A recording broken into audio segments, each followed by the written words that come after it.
feeling. I don't think anything really can kind of compare to it. There was no pain.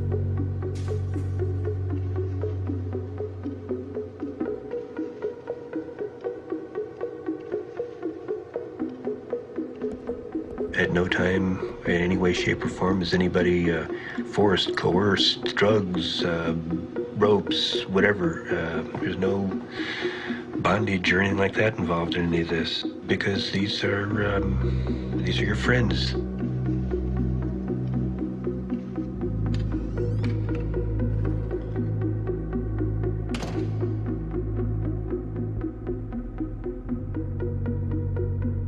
I had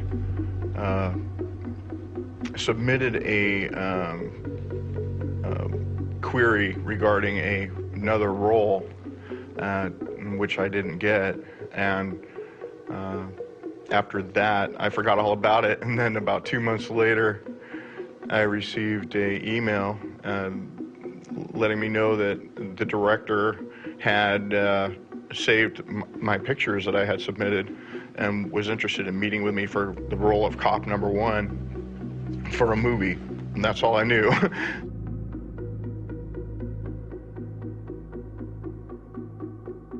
I met with Rob the next day, and I was frantically looking for a place to park, and I was becoming later and later, and I was stressed out, and finally I was parked in a loading zone, and I ran down to where I was supposed to meet Rob and just let him know.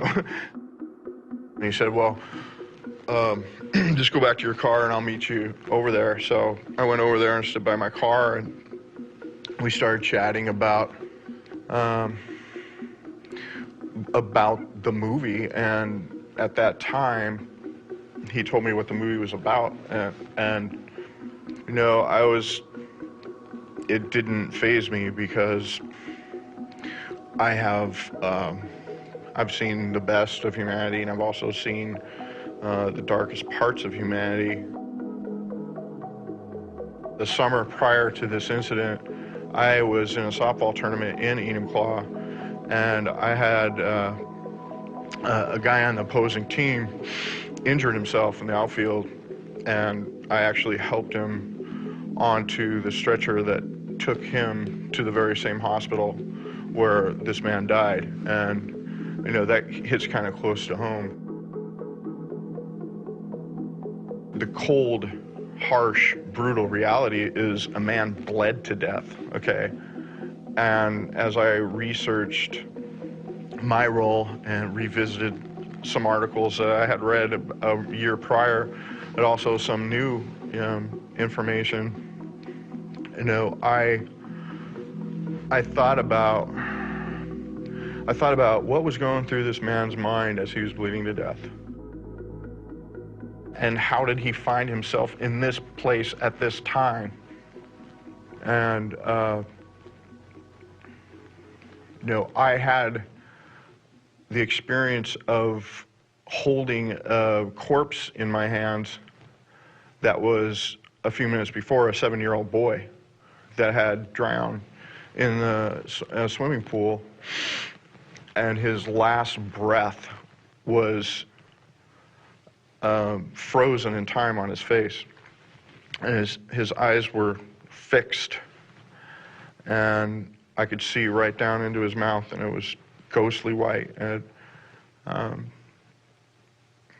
you know, at that moment, when I was staring into those empty eyes and looking into the depths of death, all I saw was my own reflection. And to be there at that moment in time during that tragedy for a little boy that could not be revived and ended up dying on Mother's Day, you know, that's embossed in my heart, and when someone dies, it's something that I take to heart, because there's nothing trivial about it. There's people that love that individual, and then we'll never see them again. And that's a tragedy.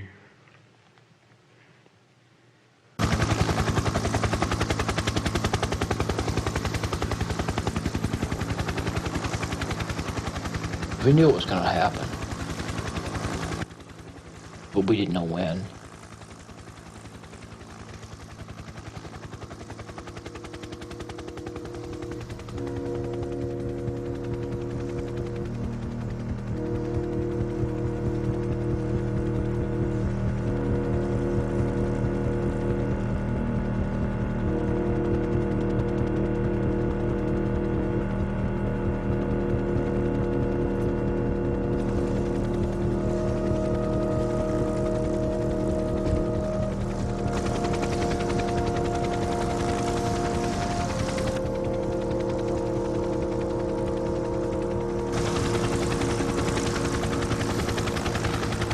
The media pushed this thing so far out of proportion, it's unreal.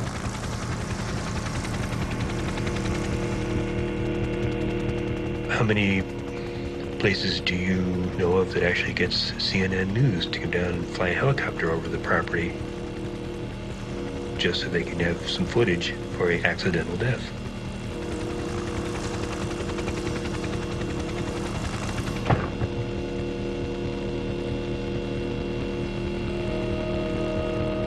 One day I'm doing just fine, and the next day I'm an evil person. There's nothing evil about me. I wasn't breaking the law. I had everything going for me, and it all come crashing down around me. Of animal cruelty after a bizarre death in King County. According to the Sheriff's Department, the man died from internal bleeding after allegedly having sex with a horse in Enumclaw. According to the King County Sheriff's Office, the farm itself may be a gathering point to have sex with livestock and domestic animals. Authorities were able to find the farm after the man was dropped off at a local hospital. Surveillance cameras traced the vehicle used back to the farm. Deputies say they are investigating the possibility that animal cruelty laws might apply. We had buckets full of tapes and CDs and stuff. I wanted to get this stuff out of the house. I was scared. We did notice a very definite change in the phone service.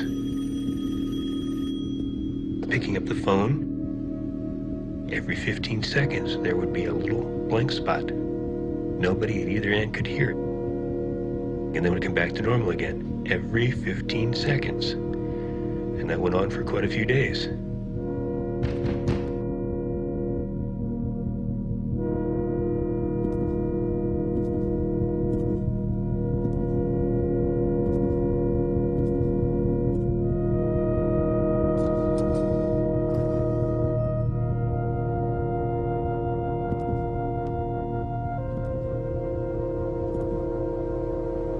We were actually getting tracts, religious tracts.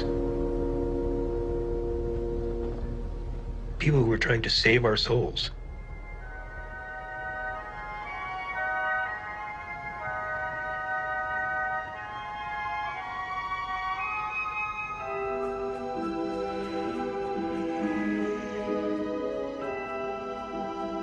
Hello, Dad! Hello, son!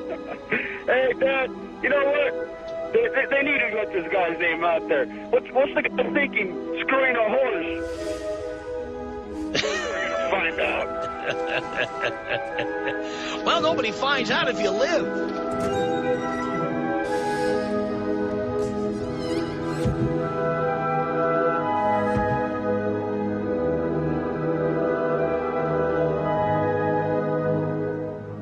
To the remaining items in our news digest today, people who have this from Olympia, Washington, people who have sex with animals should face felony convictions for animal cruelty, says a Republican senator pushing for a ban on bestiality. These animals don't have the cognitive ability to consent, and that is the case, then we have to be protecting them, said Pam Roach. Really now, I hate to express my naivete about these kinds of things, but well, no, I don't. Actually, I'm very proud to be naive about these kinds of things. But how do they know the horse didn't consent? How in the world can this happen without consent? We're talking... We're talking about a human being and a horse. If the horse didn't consent, then none of this would have happened.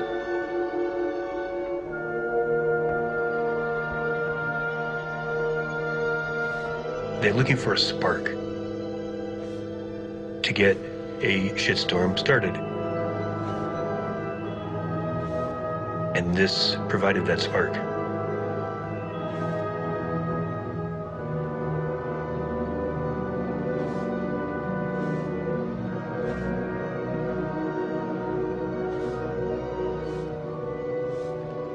He said, stop right where you're at, put your hands behind you, you're being arrested for homicide. And I said, what? I am? I can't tell you anymore. You gotta come with me.